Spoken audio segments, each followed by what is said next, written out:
In this video, we are in Seattle, Washington to try out a mecca for rum lovers, a rum bar called Rumba.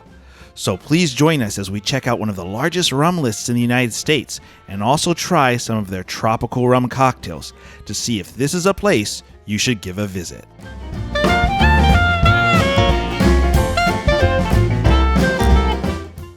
In this video, we are in beautiful Seattle, Washington to check out a bar called Rumba. Now, Rumba was opened in September of 2012 by Travis Rosenthal in Seattle's Capitol Hill neighborhood. The bar focuses on rum and island-inspired cocktails as well as rum tasting with a vast collection of over 700 rums from all over the world. So, is this a mecca for rum lovers? How about someone who is curious about a dedicated tropical style bar in the city? Or someone who just wants a good cocktail even if they are not big on rum? Well, let's head on over and find out for ourselves. But first, let's take a look at what people are saying about them online. Now on Yelp, they have a 4.1 out of 613 reviews, and on Google, 4.5 out of 1,330. So those are pretty good reviews. For the positive, they mention the atmosphere and the way the space is set up. They also mentioned the great drinks. They say that the rum selection is unparalleled, and also some people say that they had great, friendly, and attentive service. On the flip side, for the negative, they also mentioned the service very negatively and mentioned rude and standoffish service and inattentive service. Also, one reviewer mentions the 20% service charge, which we'll talk about later. Finally, some people mention that it's expensive. Well, are the negative reviews right or are the positive? Well, let's head over and check out for ourselves and take a look at Rumba.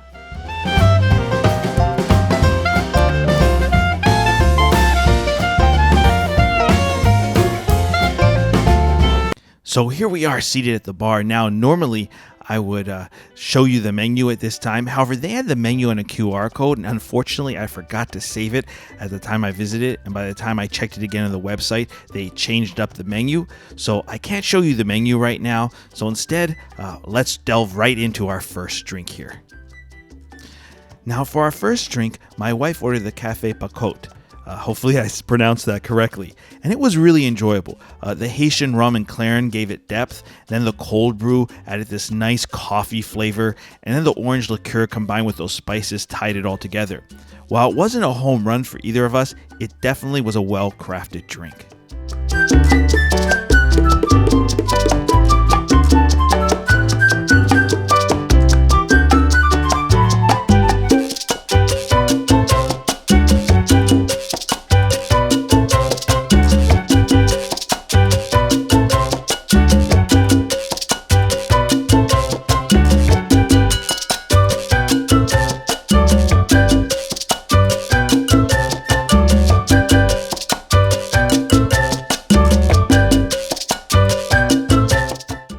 Now for my drink, I got the Midnight Snack.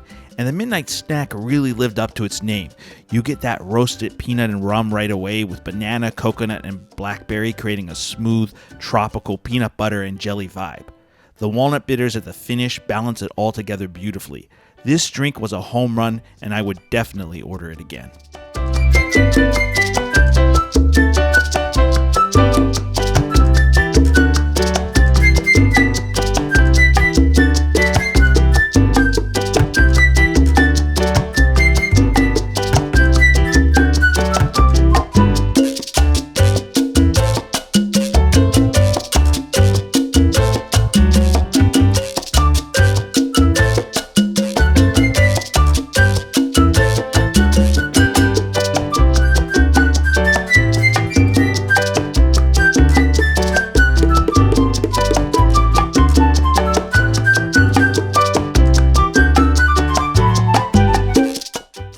So now that we've seen all the bottles themselves, let's take a look at their actual rum list.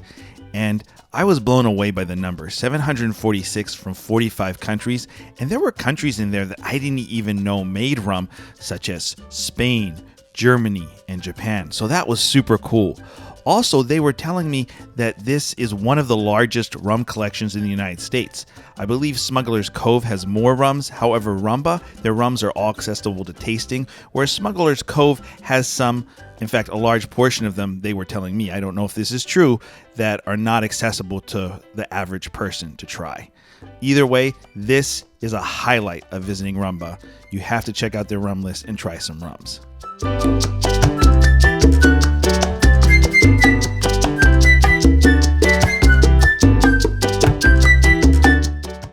So for our next round, we got the Cockpit Country and the Red Wedding. Now I'll start with the Red Wedding.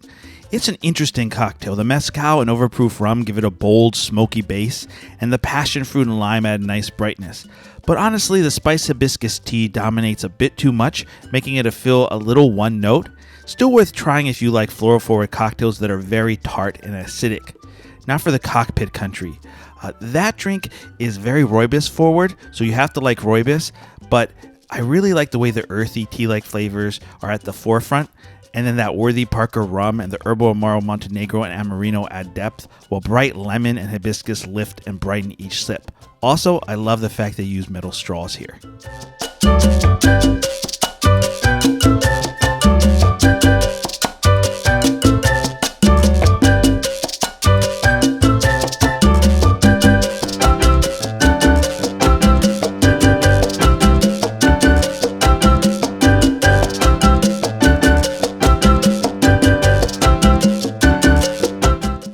For our final drink, we split the smoking room.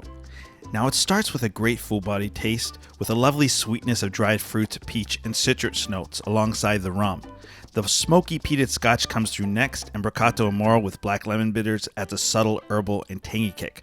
Definitely a layered, flavorful cocktail worth savoring. However, come on Rumba, you got the metal straws. Now up your ice game a bit. While I appreciate the big cube, it should also be clear, not come from an ice mold that I could make at home. Well, it looks like we're all done and it's time to head out. So let's go over the positives, neutral, and negatives of this bar. For the positives, we have the rum collection, the atmosphere, the service, and finally the drinks. For the neutral, we have rum-only drinks and that 20% service charge.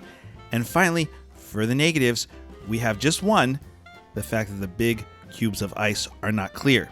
That might seem like a little thing to some people, but at a high-end cocktail bar, those little details matter, especially something like that. Now to address the reviews, for the most part, we found the positive reviews to be correct. We found the service to be good, not bad, and also we found the pricing to be standard for Seattle and also that part of Seattle. Now to address that 20% charge to every bill that was mentioned in some reviews, this is what they say on the website. So while I understand that can be controversial, at least they're upfront that it goes straight to the waitstaff, so tipping isn't needed. I actually prefer that transparency, especially compared to Zigzag, where the lack of clarity around their charge makes it easy to see why more people mention it in reviews and why people are confused as to whether to tip or not. For me, auto gratuities are fine as long as it's clear that they are truly going to the bartenders and servers. So what are our final thoughts? Well, we really enjoyed our visit to Rumba. I really enjoyed most of the cocktails, though my wife really only loved the last cocktail, so the results I would say were mixed. As for the rum collection, that is world class. I really wish I had more time and was able to do a rum flight. So from the perspective of someone that lives in Seattle and loves rum, this could easily be in your regular rotation. It's a mecca for rum lovers. If you haven't been, what are you waiting for? For me personally, however, if I did live in Seattle, I probably wouldn't be a regular. While I do really enjoy rum, I also like variety more. Don't get me wrong, I would definitely have it on my list and swing in from time to time for some rum tastings, maybe a flight or a rum cocktail. However, since every drink on the menu is rum-based, I most likely would visit some of Seattle's other bars which have more variety much more often, especially for my cocktails. Now it goes without saying, of course, if you don't like rum, then this bar just isn't for you. Now from a tourist perspective, if you're a diehard rum lover, this is absolutely a must visit. It's a mecca for rum lovers. If you're just okay with rum, it's still worth putting on your list, but I wouldn't call it essential. And if you don't like rum at all, then honestly skip it. There are plenty of other cocktail bars in Seattle that will give you a better experience. Well, those are our final thoughts on Rumba. We hope you enjoyed this video. Please let us know what you think or if you have any questions or thoughts in the comments below. If you did enjoy this video, please click like, subscribe, and that bell icon so you get notified of new videos, and most importantly, always drink responsibly. Thank you for watching, and please join us again on Boozy Explorers.